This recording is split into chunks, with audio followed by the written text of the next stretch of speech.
Hey everyone, welcome to the Mod Golf YouTube channel. I am Colin Weston. I'm usually your host, but not today because we have a guest host, a good friend of ours and someone that has been on the show as a guest. And also, this is her third time being the guest host on the Mod Golf podcast. And that is Dr. Greta Anderson. And I'm going to bring not only her on, but also our guest. I'm not going to introduce her. I'll let Greta do that. But before we do that, Greta, I want to talk to you about something that I'm really excited about. Everyone is. You're juggling many balls in the entrepreneurial space. You're an LPGA Class A professional, teaching in Greater Atlanta, but you're also dipping your toe into the entrepreneurial space with a training app. You've got a platform called Project 72. So tell us a little bit about that before we get rolling here. Sure. So Project 72 Golf is all about helping people everywhere have access to high quality, world-class golf education, tips, insights, and most importantly, a roadmap to learning to play golf, because we know that there are tons of things to learn, but it's about what we learn and how we learn it that really makes the difference from from just hitting balls to playing golf. And those are two different things. So I began this kind of journey thinking about how can I help people, not just in my local area, but all over the place, because as I traveled and I've taught all over the world, this would constantly come up. And then of course we had this little thing a couple of years ago, this pandemic thing, and that really kind of expedited it because it showed me that I could do this. So I was doing a lot of teaching through a really nice lens like the one I just pointed to. And I realized, hey, we could really build something out if we just took the time to really create a great curriculum and a great program. And so that's what we've done. And I say we because it's a team. You know, while my name is on it, it's a team of us that work to build this, between fitness coaches led by Coach Jay Carricker, mindset coaches of a bunch of people. I won't drop their names right here, but it's just an exciting program. And so we're so looking forward to helping more and more golfers, because we're rocking and rolling right now in there, and golfers are making huge strides. I had the good fortune of being out on the course with one of our Project 72 accelerators, was what we call ourselves affectionately, and she was killing it. And I was just so impressed and excited, and she was making reference to all of those lessons in there. So we know that it works. So I'm excited to invite everyone, come on in and learn and grow and have your smart roadmap to playing smart golf. Love it. Love it. Well, as a 16 handicapper, you've either taken pity on me or whatever it is, but I'm going to jump on the platform with Project 72, try to improve my game and work with you. And also, we are just announcing that we're doing a little collaboration here. So with the Mod Golf podcast, that if you look down below in the notes here, we are offering 15% off on the sign up of Project 72. So get on the platform and like myself, give it a shot. So hey, I'm now going to get the heck out of the way, turn off my camera. Everybody's wondering who's this other smiling woman and below here and with us here. And I am going to let you introduce Laura and take it away, the two of you. Awesome. Well, that smiling face up there is a rock star in the golf industry. As she says, her sweet spot is really kind of behind the scenes, making things happen. And as we all know in this world, it's about what we make happen, not just who's out in front. So let me introduce you to, I love to call her my friend, but she's definitely my colleague, and she's just an inspiration in so many ways, Miss Laura Diaz. Hi, Laura. Hey, Greta. Thanks so much for having me. Yes, it's been a pleasure. So for the the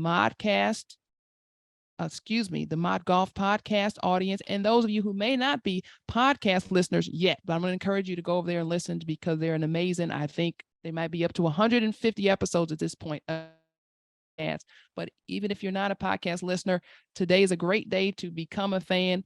One, for the podcast, for the YouTube channel, but to learn some things. I always like for each of us to get a little bit smarter every day. And so we're going to take some time right now to learn some things and get smarter with Laura. So let me tell you, she's got this big title. I'm going to take a breath. Senior Director, Community and Inclusion for the Ladies Professional Golf Association. That's also known as the LPGA. That is a big title. I know, it's long. but I've been on a PR campaign throughout the company, the last couple of weeks as I've been transitioning. Mhm. And I found one word for this title, Okay. and that word is connector. I love that. I'm a big fan of Malcolm Gladwell and, the Adam Grants, and, they've Yes. collaborated on, and I've considered myself a connector in my life. You'll see kind of in my personal friendships, or even in my work friendships, that, Mhm. there are people that know each other because of me, or, there's a lot of synergies. So I've considered myself a connector. And I think in Yeah. this role, especially, it's just so important. And just speaking for the LPGA, because we traditionally, sometimes we get forgotten about, right? Like when it comes to Yeah. the different conversations in the golf industry. And I just think it's important for us to, continue saying it loud and proud in what we do. I don't think anybody has a problem recognizing the 4 letters LPGA. Everybody knows what those are. But I think we need to continue teaching people about more what we're doing, our different initiatives beyond the tour. But in my sort of role, I'm really looking at connecting just all these different organizations that are already doing the work with the LPGA to figure out how we could partner, how we could help them advance the work that they're already doing. Connecting more people and families that traditionally wouldn't have considered the game of golf. And we can do that through our tournaments and the communities that we impact, right? So we have 33, 34 tournaments usually throughout the year, depending on our schedule around the world, right? So how can we continue to tell those communities, hey, we're in town, come out and see us? So kind of what we talked about earlier, that invitation, right? Yes. So continuing, even strengthening the communities where we're at through our tour. And then also pursuing more of those strategic partnerships, right? So we can continue to do what we do. Yes. That makes great sense. See, I told you folks, smart woman here. So on our time together on the podcast, we were talking a little bit about this golf being that game of invitation. And I wrote that down when you were saying that and talking about that, because I found that to be such a powerful statement.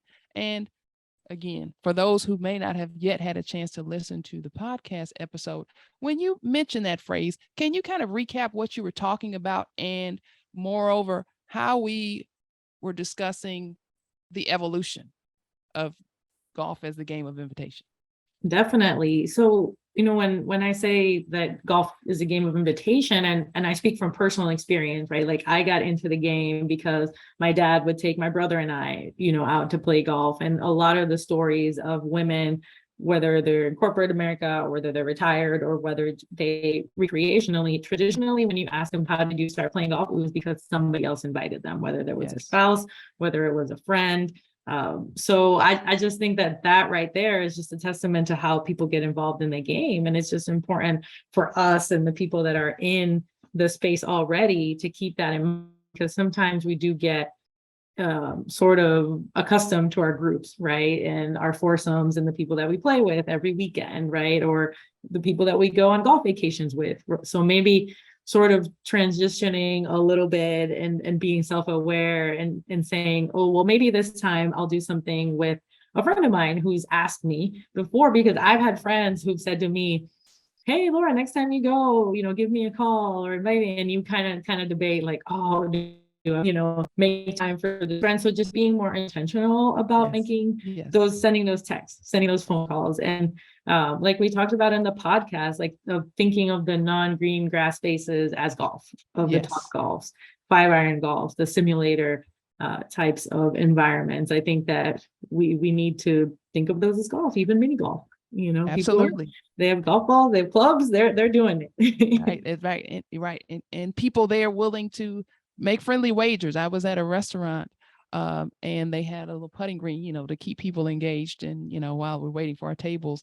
And it was quite a little betting frenzy out there. I'm going like, these people are taking this pretty seriously, these 6-foot putts, but it's golf, right? And so we know that whether there's wagering involved or not, we're not necessarily saying that, advocating for that. It is what it is. But to your point, people go wherever people are picking up a club and a ball, it's those of us who are inside golf already need to be a bit more receptive to the fact that it's golf.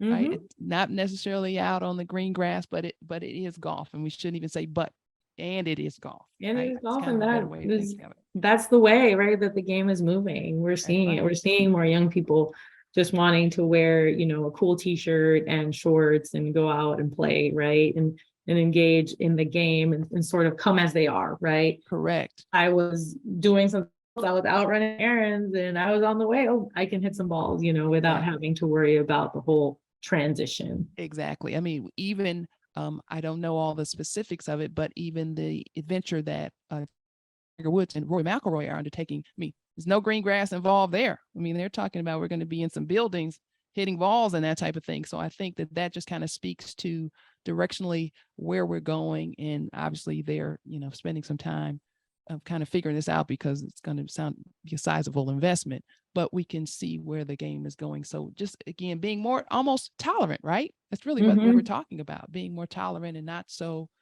uptight about where we swing the club and and whether or not that qualifies as golf and that type of Yes, thing. and I mean, because golf, use the word traditionalist earlier because there are so many rich things about golf, right? Like, Yes. we love that club atmosphere because it does, I feel like, in a sense, build community and you Right. create memories. Mhm. And then there's the, the logos, right? Like the whole Right. golf logo game. Right. Exactly. There's a, I think I saw a Twitter thread the other day, like, what's the best logo in golf? And everybody kept posting, and it's a thing, right? It's You a go thing. and you bought something from the shop and you brought it for your friend, Absolutely. and like, oh, everybody's in the oohs and ahs. So Yes. there are Yes. some kind of like the cool nuances of the game that, you do start appreciating, right, over time. Exactly. But also think it's important as stewards of the game that we are Absolutely. to really continue evolving, like Mhm. Serena. Exactly. And Continue continue evolving. evolving and bringing more people in that could, make it better. Yeah. I mean, I think the logo thing is cool as long as everyone has access to that logo. That is a great point. There And you we go. know that not the That case. that heretofore that had that hadn't been the case, but like, yeah, the logo is awesome if everyone has an opportunity to have access. So Mhm. that kind of thing. So it's kind of like I'm listening here and I was thinking like, that sounds like a fun opportunity. I don't know for who or what organization. It would be like create a challenge about like, I don't know what that would look like in detail, but inviting people. So that's something that each of us can do on our own, but someone who loves a little friendly competition, inviting and making that intentional overture to invite people, because I think that, and I've experienced this, particularly for people who are brand new to the sport, when they know someone's very involved in the sport, a very, accomplished player like yourself, a professional, they're like, but you don't want to play with me. I can barely hit the ball. And I think that is a hindrance for a lot of people. Well, you've been playing for 20 years and this and that. When I have some of the best, I mean, I've had some of my best rounds and most fun on the course with people who are brand new to the game, because it's not about, the quality or the frequency, the quality shot. It's about, the spirit and the engagement and that type of thing. And I think that's one of the things that newer golfers don't know. And we have to do a good job of helping them, because none of us popped out of the womb, but maybe Tiger, being these, people who are able to stripe it, 250 down the middle of the fairway every single time, or, beautifully shaping these shots. That's not true. And so when we help people understand that there's a process, but we've all been on that journey and we all continue to be on that journey, we can just make the sport so much better. And I think that it also removes kind of that veil or the, myths that surround, the great game of golf in some ways that have kept a lot of people out. Yes, no, 100% agree. We need to continue to find ways to get people, on the course or at a top golf facility, any way we can, because at the end of the day, you do it a lot of fun, whether it's a person that's, a 40 handicap or just beginning, or, a scratch player, right? You do find those commonalities. And you can pivot, right? Like if I know I'm going to play with somebody that's a newer golfer, then I'm probably going to do a scramble format, right? Yeah, I'm probably going to, set the rules before, like, oh, we're just going to play a scramble or we're going to play 9 holes, so adjusting it to make sure that they feel comfortable. Because I think that intimidation factor may come with going in, sort of hard 18 holes, from Right. the white tees. So just Right. kind of, Exactly. Yeah. Right. Yeah. From, from 18 holes from the tips. Right. Yeah. Well, yeah, what? no. See that flag 542 yards down there in this little hole? Yeah. We're going to take this thing and we're going to get it down there in 5 strokes. What? Yeah. It's a little bit Like intimidating. easing So into it, and great programs like LPGA 101, right, where you all start yes. on the green and then work your way back. Correct. Operation 36, heard great Mhm. things about that program as well. So there Yeah. there are opportunities in non-traditional ways for people to learn the game, which I think is really cool. Yes. Now, this may be in your kind of bailiwick or not, but one of the things that the questions that comes up to me often, as I interact with a lot of golfers, is that why are so many courses, or why are some courses just so rigid? What can we do, as we think about being connectors and good stewards of the game and helping it to grow and make the game more inclusive? What can we say? What can be the, your Malcolm Gladwell saying, the tipping point? Well, how can we bring about some tipping points to help kind of owners and operators and everyone in between understand that really to grow the game, the courses play a big part of that.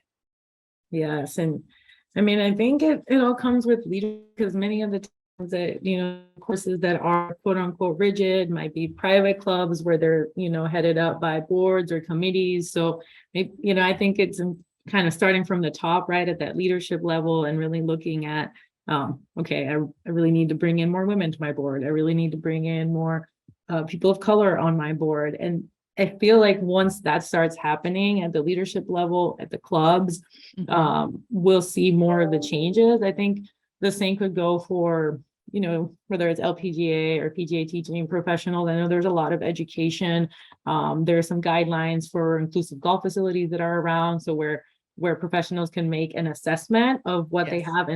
And not only, I think sometimes when we talk about diversity and inclusion, we get stuck into race and ethnicity, but gender, people with disabilities, Yes. right? It's so important to make sure that, you have access for them to Yes. come into your facility. Yes. So that's, your imagery at your Mhm. club, are the imagery that you have, is it portraying all types of people, right? Whether it's through posters or photos. So, the bathrooms, the locker rooms, right? Like, is your women's locker room an actual locker room, or is it just kind of a bathroom with a bench? Right. So it's just all of those things, I think, could change, or we could have that quote unquote tipping point once we see more of those changes in leadership, because it can really affect change that way. Absolutely. I would agree with that. I mean, again, I'm sure you've been in facilities around the world. And literally when you said that, that's why I kind of rolled my eyes here. Yes. How many times have you walked into the ladies' locker room and there's a bathroom and a bench? That's it. That's it. You go like, this really? We need more space to put our We stuff. need more space, right? And then, and those disparities, because you can talk the talk, but this is walking the walk, right? If you're talking all this good stuff and I walk in here and there's, like you said, we know that the men's locker room is tricked out, right? And then you walk in and there's a bench and a toilet. You're going like, really? So do you really want me here? You really want me Exactly. here? And so those types of things. So as we round out here, Laura, so what I think I hear you saying is that we can all be a miniature Laura. And I'm laughing when I say that because you described yourself as a connector. That's your role, your big role. And so we can all be smaller connectors in our own little universe and corner of the golf world by just making the effort and being intentional about inviting people, right? Inviting someone that we may not traditionally, hey, no, don't pick the other kind of low handicap, buddy of mine that I haven't played with in this season. Instead, maybe pick someone else who may have mentioned golf or asked me about some things, and I know their curiosity is piqued, but maybe they just haven't been able to take the dip in, and maybe my asking, extending that invitation could be the tipping point, right? So we can do those types of things. And then we can maybe at our facilities or our home club or whatever the case may be, perhaps begin to ask some of those uncomfortable questions, or become more involved in leadership. or Mhm. some things like that. Am I on the right track here? Yeah, and I mean, I think we can all have it starts within ourselves, right? Like it Yes. really starts with that Right. having that emotional intelligence, right? You know, you talk about Yes. EQ, and that's really the work starts within ourselves, right? And knowing that we can all make a difference. Right. But also there are people that may have more influence than others, right? How can you put yourself in a place so that you Yes. can affect more change, I think is key. Exactly. Well, we're going to work hard to follow your lead and be those connectors, be the change that we want to see, right? If each of Mhm. us work hard to do that, we can help, the game that we all love so much to grow and get better and better and better with each day. I want to thank you so much for taking the time to sit and chat with me today. This has was been fun. awesome. And yes, I'm definitely a podcast listener, so it's cool to be on one. Excellent, excellent. So it's been our delight to have you here. So again, for those of you who are maybe watching this piece here on YouTube, do not forget to go over to the Mod Golf podcast and listen to the full episode here. We'll now spend some time talking with Laura, along with the other dozens and dozens of amazing episodes with other innovators and change makers like Laura. So I don't know what else to say. Do you have anything else, any other pearls of wisdom you like to impart upon us? No, this is great. We got to keep having the conversations, and thank you to Mod Golf Podcast. I will be tuning in. Thank you so much. And we will see the Mod Golf podcast and YouTube community very soon.